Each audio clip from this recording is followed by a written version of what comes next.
Episode 233 कबाब में हड्डी।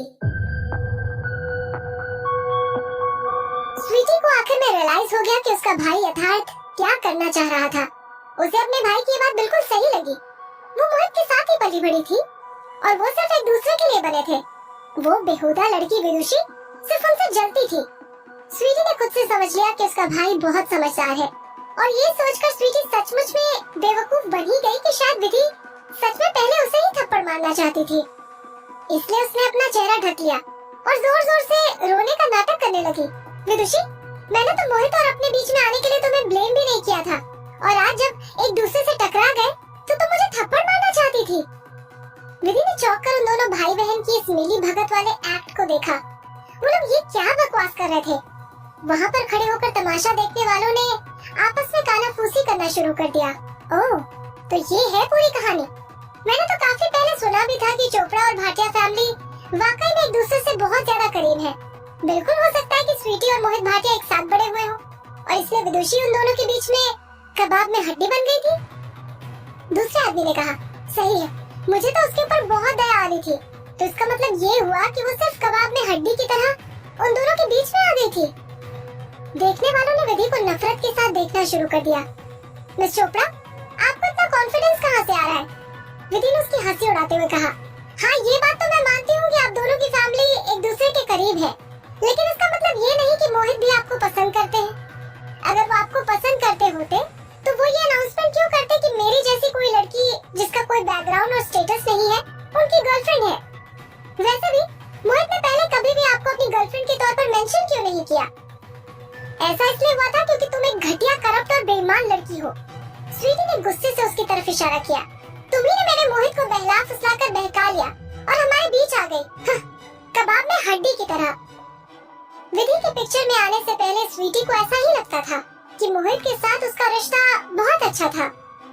उसने सोचा था कि वो मोहित को हमेशा छोटे छोटे गिफ्ट्स देती रहेगी और उसे अपने साथ बाहर चलकर खेलने और मौज मस्ती करने के लिए मनाने की कोशिश भी करेगी और वो ना माना तो उससे मिन्नतें करेगी। आमतौर पर मोहित उसकी मिन्नतों को कभी भी मना नहीं करता था, लेकिन जब से विधि उसकी जिंदगी में आई थी तब से सब कुछ बदल गया था। उसके प्यारे मोहित ने उसके साथ खेलने से हमेशा उसे ये कहकर मना कर दिया था कि वो किसी भी तरह की गलतफहमी से बचना चाहता है और अब वो उसके छोटे छोटे गिफ्ट्स एक्सेप्ट नहीं करता, जिसकी वजह से वो दुखी हो गई थी। लेकिन अब वो इस सब का बदला विदुषी से लेना चाहती थी। उसे पूरा यकीन था कि विदुषी ही उसकी सारी प्रॉब्लम्स की जड़ थी। विधि ने स्वीटी की तरफ ऐसे देखा जैसे वो कोई मजाक हो। तो आप सचमुच में मोहित को पसंद करती हैं? स्वीटी थोड़ा चौंक गई, लेकिन उसने काफी ऊंची आवाज में जवाब दिया, हाँ बिल्कुल करती हूँ। विधि ने कहा, तो क्या आपको पूरा यकीन है कि आप उसे अभी भी पसंद करती हैं? क्या आप उसे अच्छी तरह से समझती हैं? आपकी नजर में क्या वो कोई ऐसा इंसान है जिसे किसी भी लड़की के सेड्यूस करने से फर्क पड़ सकता है? आप कह रही हैं कि मैंने उन्हें बहकाया था, तो आपको ऐसा क्यों लगता है कि मैं ऐसा भी कर सकती हूँ? लगता है आप मेरे बारे में कुछ ज्यादा ही सोचती हैं, या फिर आप अपने मोहित के बारे में कुछ ज्यादा ही घटिया सोचती हैं। क्यों? विधि की बात बहुत इमोशनल और तीखी थी, लेकिन उसने डिनायल के लिए कोई जगह नहीं छोड़ी थी।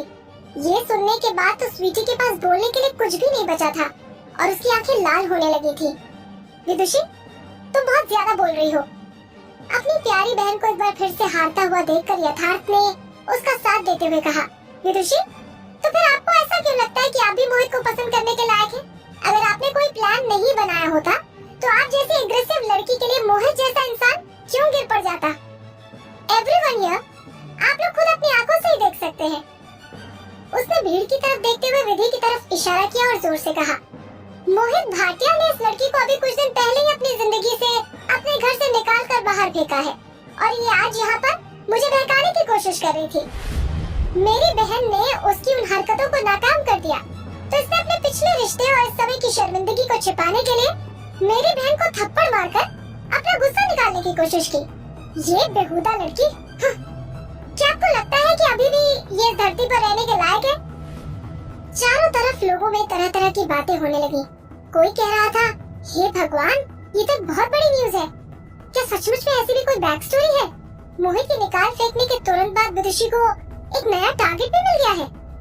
ये देखने के बाद भी यथार्थ के साथ उसकी बहन है विदुषी अपने आप को यथार्थ के ऊपर थोपने के लिए थोड़ा भी इंतजार नहीं कर सकती थी। लोगों ने सोचा कि अनफॉर्चुनेटली यथार्थ विदुषी को चाहता ही नहीं था। वो तो सिर्फ इस बात से परेशान था कि विदुषी ने उसकी बहन को धमकाया था।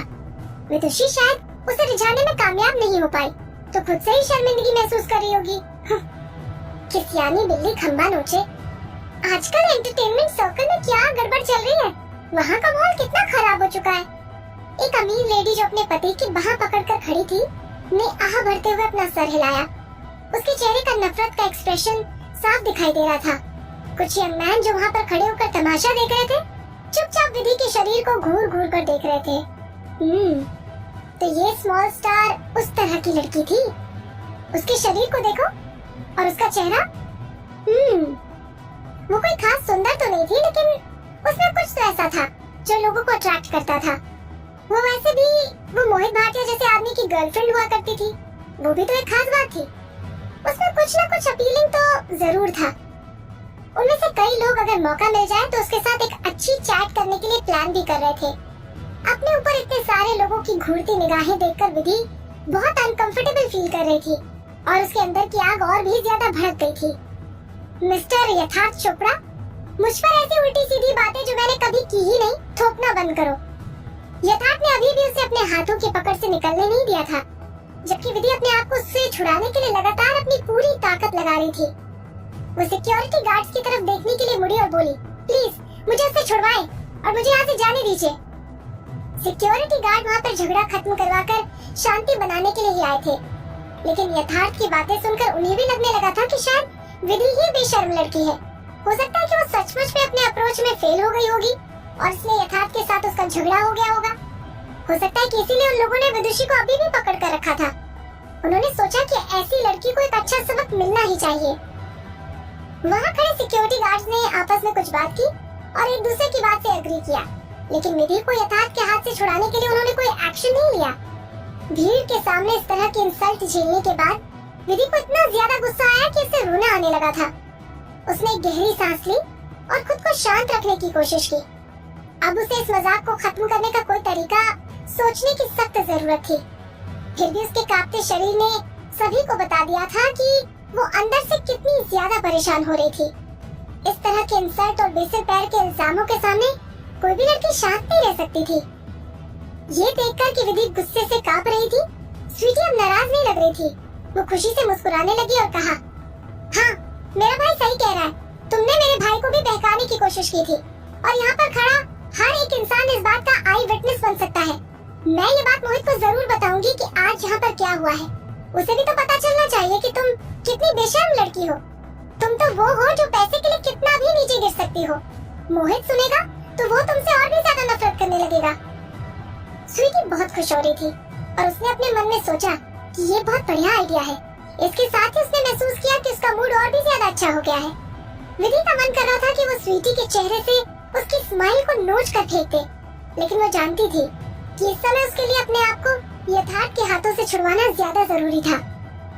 जब अपनी पूरी ताकत लगाने के बाद भी अपने आप को उस कचरे के डब्बे के हाथों से छुड़ा नहीं पाई, तो उसने अपना पैर उठाने से पहले ज्यादा नहीं सोचा और यथार्थ के पैरों के बीच में एक जोरदार किक मार दी। किक बिल्कुल सही जगह पर पड़ी थी।